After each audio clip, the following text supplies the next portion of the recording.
आज सुनेंगे 6 दिसंबर 2024 की प्रातः मुरली। ओम शांति।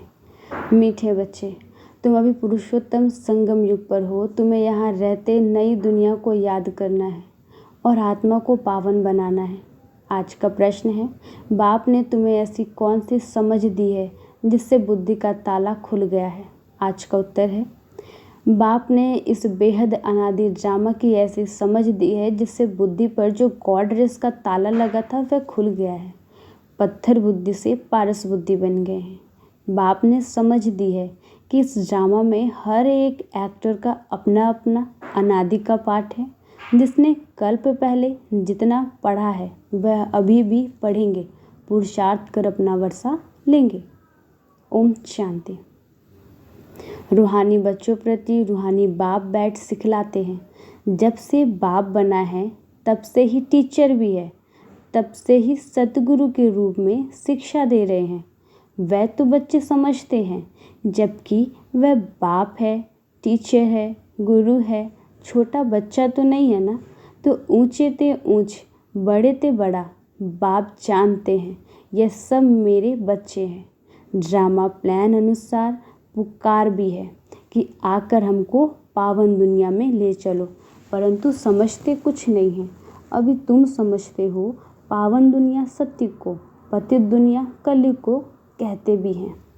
फिर आकर के हमको रावण की जेल से लिबरेट कर, दुखों से छुड़ाकर अपने शांति धाम सुख धाम में ले चलो। नाम दोनों अच्छे हैं, मुक्ति जीवन मुक्ति, वह शांति धाम सुख धाम। सिवाय तुम बच्चों के और कोई की बुद्धि में नहीं कि शांति धाम कहाँ और सुख धाम कहाँ होता है। बिल्कुल ही बेसमझ है। तुम्हारी एम ऑब्जेक्ट भी समझदार बनने की है। बेस समझो कि एम ऑब्जेक्ट होती नहीं कि ऐसा समझदार बनना है। सभी को सिखलाना है कि यह है एम ऑब्जेक्ट, मनुष्य से देवता बनना। यह है ही मनुष्यों की सृष्टि और वह है देवताओं की सृष्टि। सत्युग में है देवताओं की सृष्टि, तो जरूर मनुष्यों की सृष्टि कलयुग में होगी। अब मनुष्य से देवता बनना है तो जरूर पुरुषोत्तम संगम युग भी होगा। वह है देवताएं और यहाँ है मनुष्य, तो देवताएं हैं समझदार। बाप ने ही ऐसा समझदार बनाया है। बाप जो विश्व का मालिक है, भले मालिक बनता नहीं है परंतु गाया तो जाता है ना। बेहद का बाप बेहद का सुख देने वाला है। बेहद का सुख होता ही है नई दुनिया में और बेहद का दुख होता है पुरानी दुनिया में। देवताओं के चित्र भी तुम्हारे सामने हैं, उन्हों का गायन भी है।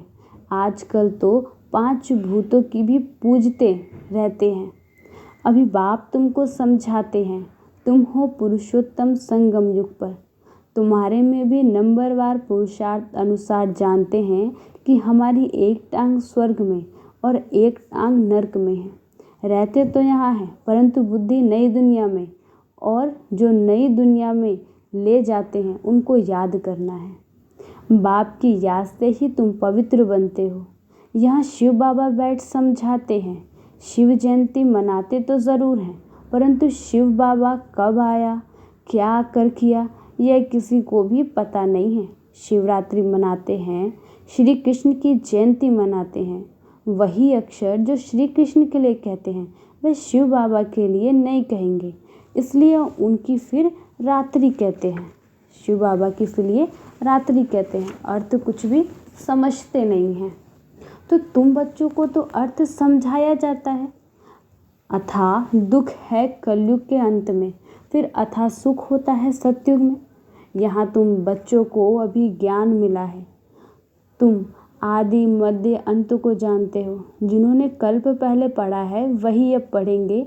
जिसने जो पुरुषार्थ किया है वही वो करेंगे, तो ऐसा पद भी पाएंगे। तुम्हारी बुद्धि में पूरा चक्र है। तुम्हें ऊंचे ते ऊंच पद पाते हो, फिर तुम उतने ही उतरते हो।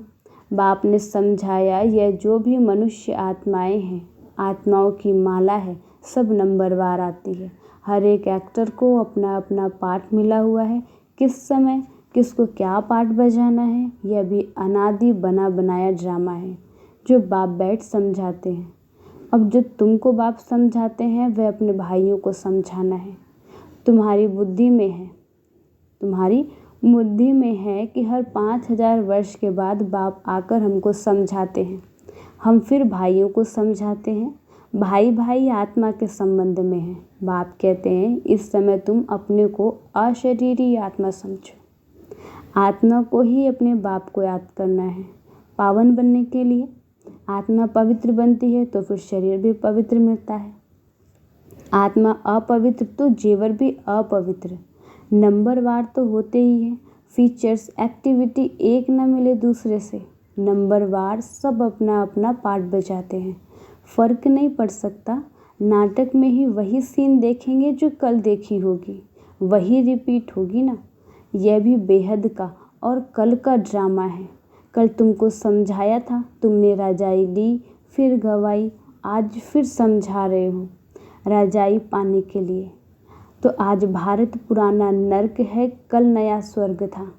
तुम्हारी बुद्धि में अभी हम नई दुनिया में जा रहे हैं, श्रीमत पर श्रेष्ठ बन रहे हैं।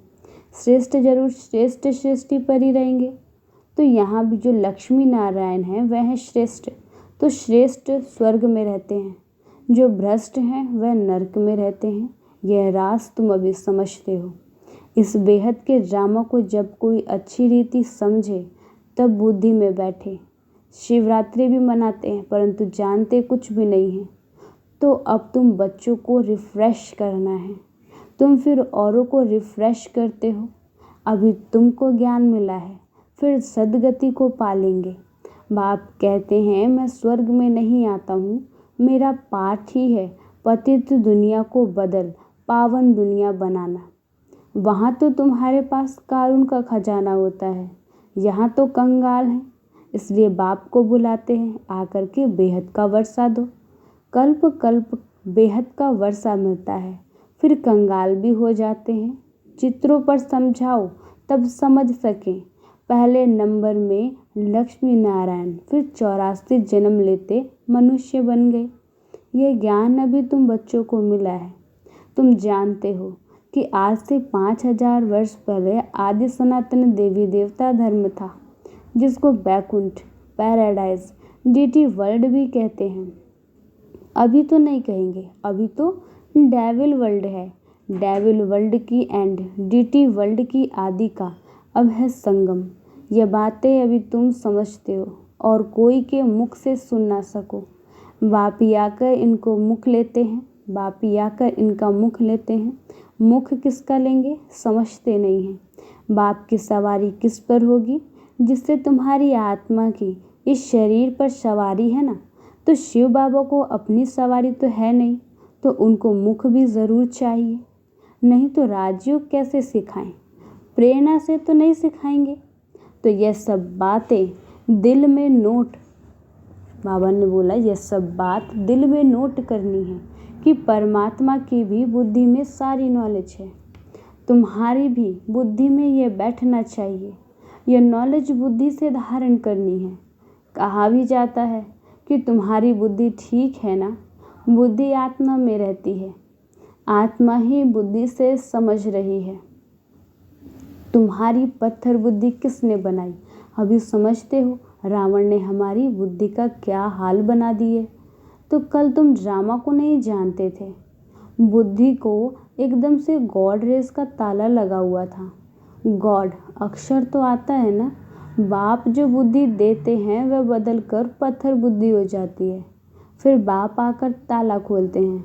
सतयुग में ही पारस बुद्धि, बाप आकर सबका कल्याण करते हैं।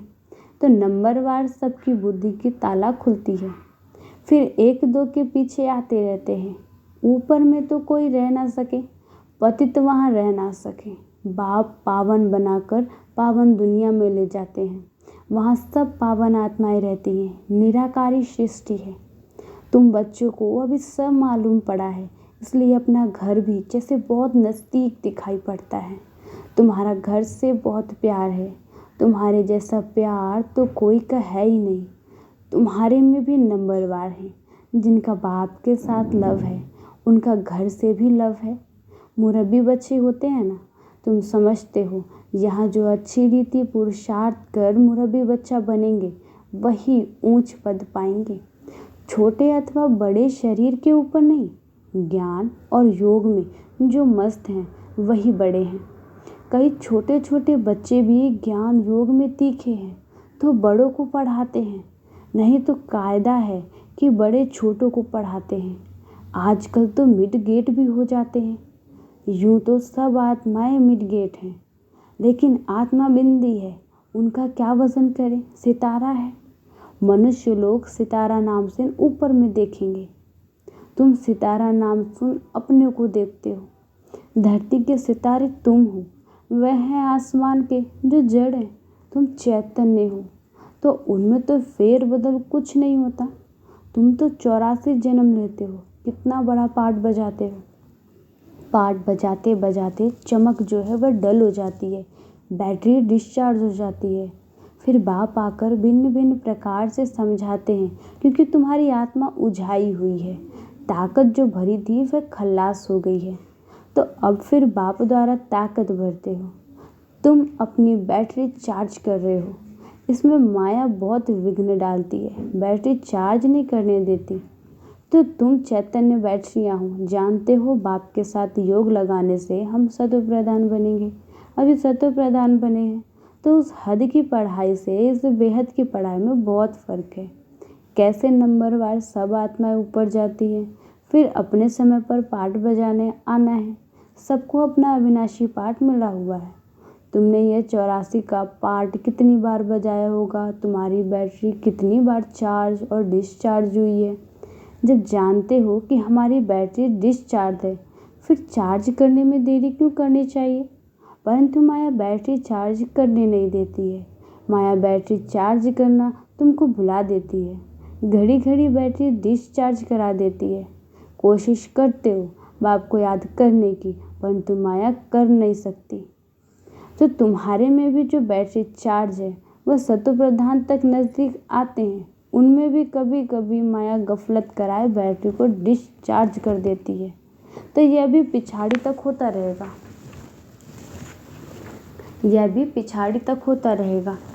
फिर जब लड़ाई का अंत होता है तो सब खत्म हो जाते हैं। फिर जिसकी जितनी बैटरी चार्ज हुई होगी उस अनुसार पद पाएंगे। अभी आत्माएं बाप के बच्चे हैं, बाप ही आकर सबकी बैटरी को चार्ज करते हैं। खेल भी कैसा वंडरफुल बना हुआ है। बाप के साथ योग लगाने से घड़ी घड़ी हट जाती है, घड़ी घड़ी हट जाते हैं तो कितना नुकसान होता है। ना हटे उसके लिए पुरुषार्थ कराया जाता है। पुरुषार्थ करते करते जब समाप्ति होती है तो फिर नंबरवार पुरुषार्थ अनुसार तुम्हारा पाठ पूरा होता है। जैसे कल्प कल्प होता है, आत्माओं की माला बनती रहती है। तुम जानते हो रुद्राक्ष की माला होती है, तो फिर जब रुद्राक्ष की माला होती है तो विष्णु की भी माला है। पहले नंबर में तो उनकी माला रखेंगे ना। बाप दैवी दुनिया रचते हैं ना। जैसे रुद्र माला है वैसे ही रुंड माला है। ब्राह्मणों की माला भी नहीं बन सकती, बदली सदली होती रहती है। माँ बोलते हैं ऊपर नीचे होते हैं ना। तो फाइनल तब होंगे जब रुद्र माला बनेगी। तो यह ब्राह्मणों की भी माला है, परंतु इस समय नहीं बन सकती है। वास्तव में प्रजापिता ब्रह्मा की सब संतान है, शिव बाबा के संतान की माला है। विष्णु की भी माला कहेंगे। तुम ब्राह्मण बनते हो तो ब्राह्मण की और शिव की माला चाहिए। तो यह सारा ज्ञान तुम्हारी बुद्धि में नंबरवार है। सुनते तो सभी हैं, परंतु कोई का उस समय ही कानों से निकल जाता है, सुनते ही नहीं है। बाबा बताते हैं ना, एग्जाम्पल देते हैं तवाई का, तो वैसे ही बाबा बताते हैं सुनते ही कान से निकल जाता है, सुनते ही नहीं है। कोई तो पढ़ते ही नहीं है, तो उनको पता ही नहीं कि भगवान पढ़ाने आया है, पढ़ते ही नहीं है। ये पढ़ाई तो कितना खुशी से पढ़नी चाहिए। अच्छा, मीठे मीठी स्किल दे बच्चों प्रति माता पिता बाप दादा का याद प्यार और गुड मॉर्निंग। रूहानी बाप की रूहानी बच्चों को नमस्ते। हम रूहानी बच्चों की रूहानी माता पिता बाप दादा को याद प्यार गुड मॉर्निंग, नमस्ते नमस्ते। शुक्रिया बाबा, शुक्रिया। धारणा के लिए मुख्य सार है, फर्स्ट पॉइंट है याद की यात्रा से आत्मरूपी बैटरी को चार्ज कर सतो प्रधान तक पहुंचाना है। ऐसी कोई गफलत नहीं करनी है जो बैटरी डिस्चार्ज हो। सेकंड पॉइंट है, मुरब्बी बच्चा बनने के लिए बाप के साथ साथ घर से भी लव रखना है। ज्ञान और योग में मस्त रहना है। बाप जो समझाते हैं वह अपने भाइयों को समझाना है। आज का वरदान है, एक बाप को अपना संसार बनाकर सदा एक ही आकर्षण में रहने वाले कर्म बंधन मुक्त भव। एक बाप को अपना संसार बनाकर सदा एक ही आकर्षण में रहने वाले कर्म बंधन मुक्त भव। आज के वरदान का विस्तार है, सदा इसी अनुभव में रहो कि एक बाप दूसरा न कोई, एक बाप दूसरा न कोई, बस एक बाबा ही संसार है और कोई आकर्षण नहीं, कोई कर्म बंधन नहीं। अपनी किसी कमजोर संस्कार का भी बंधन ना हो। जो किसी पर मेरेपन का अधिकार रखते तो उन्हें क्रोध है या अभिमान आता है तो यह भी कर्म बंधन है। लेकिन जब बाबा ही मेरा संसार है, यह स्मृति रहे तो यह सब मेरा मेरा एक मेरे बाबा में समा जाता है और कर्म बंधन से सहज ही मुक्त हो जाते हैं। आज का स्लोगन है, महान आत्मा वह है जिसकी दृष्टि वृत्ति बेहद की हो। महान आत्मा वह है जिसकी दृष्टि और वृत्ति दोनों ही बेहद की हो। ओम शांति।